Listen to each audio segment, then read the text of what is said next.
Labas vakaras. Šį vakarą šiek tiek toks intro į mitologiją, kodėl planetos vadinasi būtent tokiais pavadinimais ir kodėl mitologija.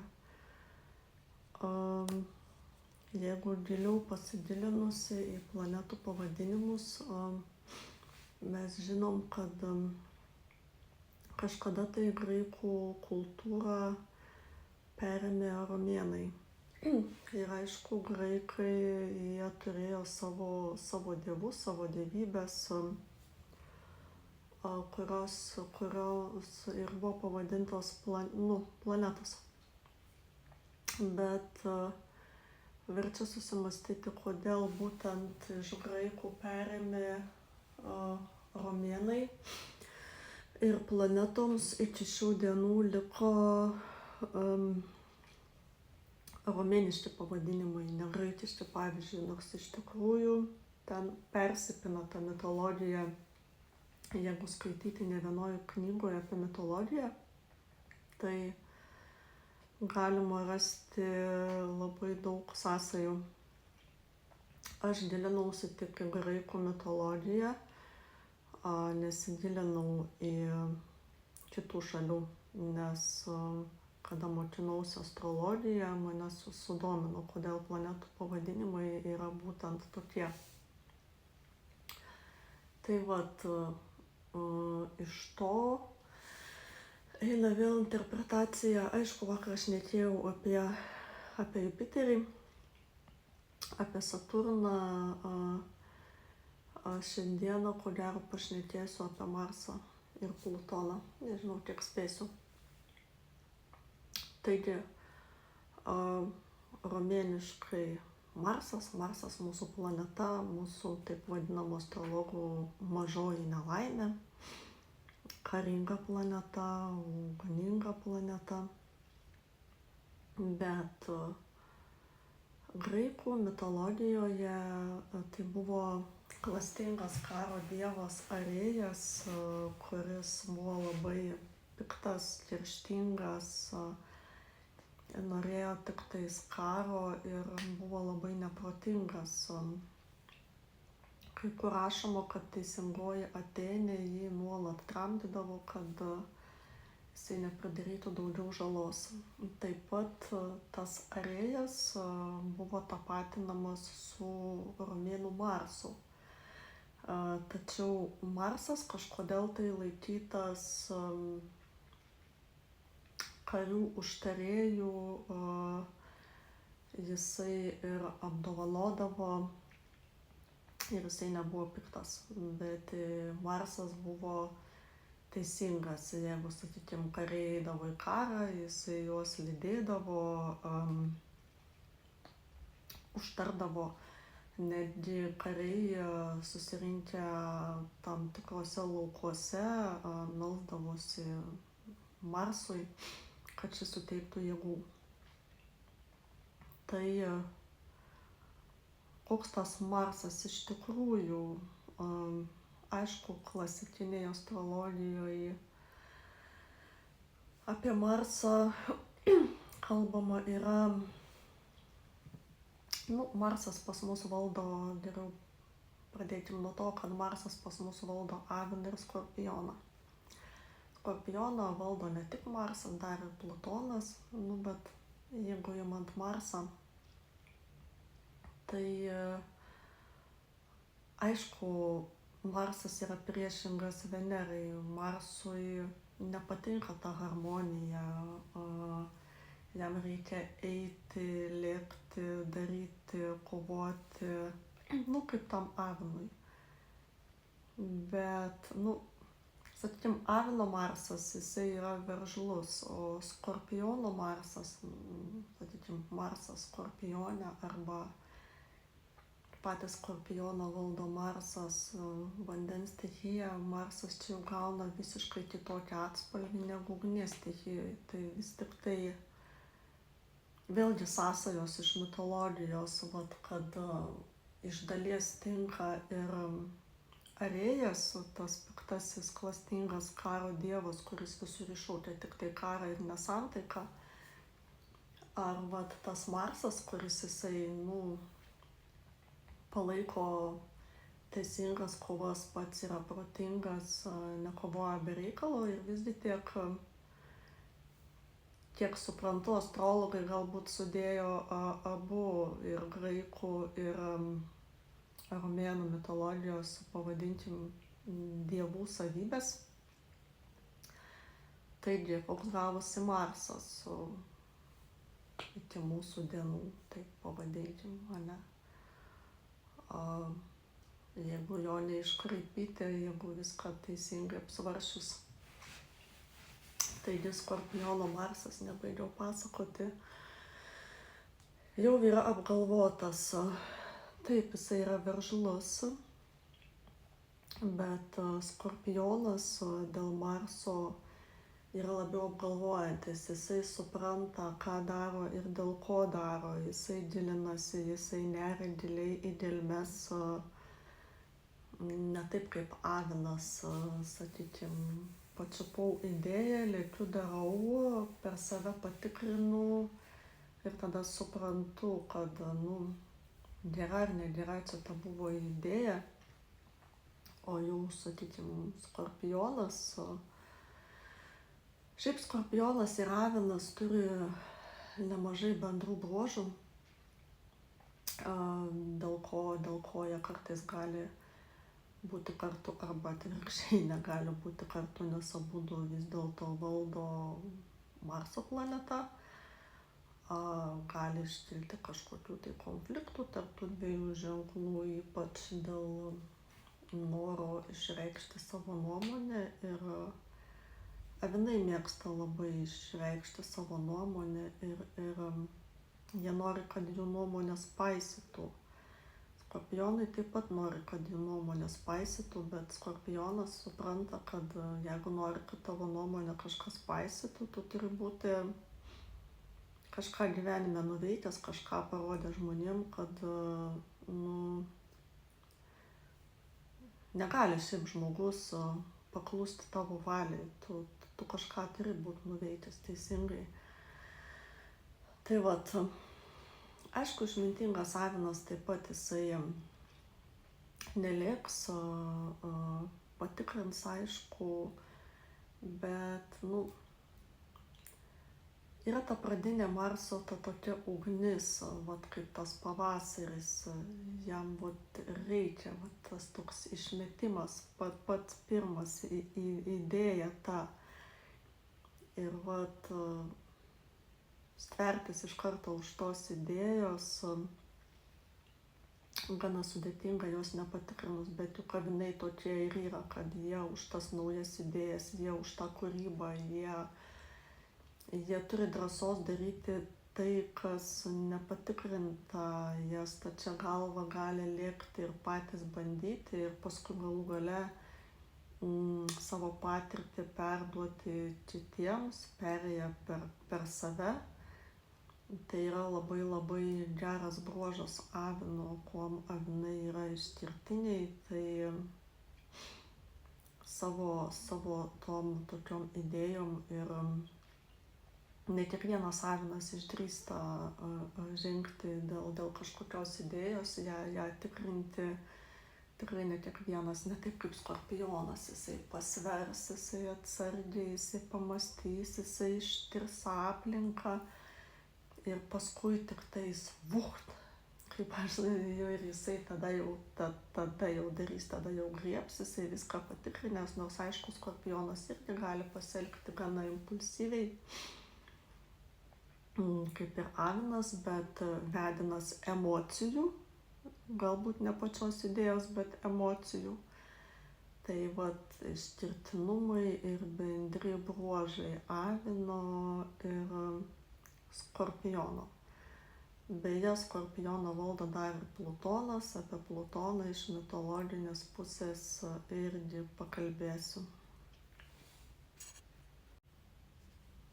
Na ir apie Plutono planetą. Apie Skorpioną iš plutoniškos pusės. Ir aišku, Plutonas yra iš romėnų, vėlgi graikų Hadas, o romėnų Plutonas. Nes kai romėnai perėmė viską, kas buvo graikų iš graikų ir pervadino savo pavadinimais planetas pavadino dievų vardais, tai aš vadinsiu romėniškai Hadas. Kuom buvo ypatingas Hadas ir kodėl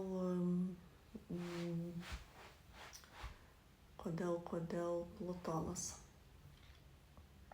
Taigi, graikų Hadas, romėniškai Plutonas. Plutono planetą visi žino, tai yra laikoma, kad Plutonas yra paskutinė Saulės sistemos planeta, nors kiti nenorėjo ją skaityti už planetą, nes jinai labai maža.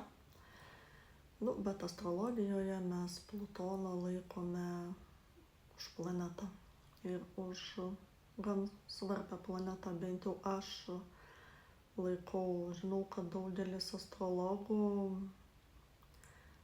nelabai linkę kalbėti apie tolimasias planetas, nes yra skaitoma, kad kuo planeta toliau nuo Saulės, tuo jinai mažiau veikia žmogaus kūną, psichiką, subtiliuosius kūnus, taip toliau ir panašiai. Aš taip nemanau. Aš manau, kad tolimosios planetos yra saugių mums atstumu nuo Saulės, dėl to, kad jos turi labai labai stiprų poveikį ir jeigu jos būtų arčiau, mes tiesiog jų vibracijų net laikytume.